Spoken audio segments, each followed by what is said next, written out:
এই সরকারটাই থাকবে না আগস্ট মাস অবধি। আমি বলবো এটা ভগবানের জয়।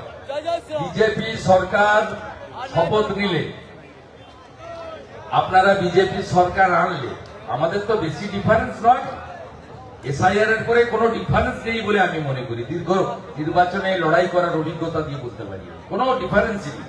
তাও যদি বলেন লোকসভা ভোটের নিরিখে ওরা 46, 45.67 আর আমরা 39, অর্থাৎ 4% ভোট টিএমসি থেকে বিজেপিতে এলে আমরা হয়ে যাব 43-44, ওরা 43, ওরা হয়ে যাবে 42, মাত্র 4%।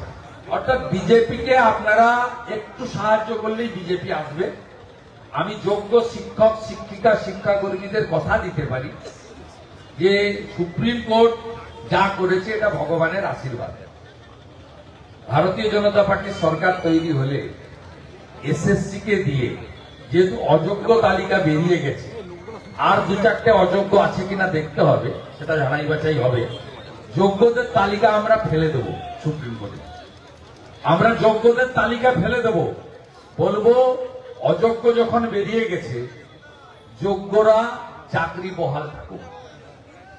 আমরা যোগ্য শিক্ষক, শিক্ষাকর্মীদের পক্ষে, এবং 3.5 লক্ষের বেশি প্রাথমিক শিক্ষক, শিক্ষাকর্মী, উচ্চ মাধ্যমিক, মাধ্যমিক শিক্ষক, শিক্ষাকর্মী এবং কলেজের অধ্যাপক, অধ্যাপিকা এবং প্রিন্সিপাল, মোট 3,60,000-এর কাছাকাছি ভ্যাকেন্সি আছে। আমরা কথা দিচ্ছি বাংলার বেকারদেরকে যে আমরা প্রত্যেক বছর এসএসসি এবং জেলায় জেলায় ওএমআর এর ভিত্তিতে পরীক্ষা করিয়ে কার্বন কপি, একটা কপি বাড়ি নিয়ে যাবেন, বিজেপিকে আনুন।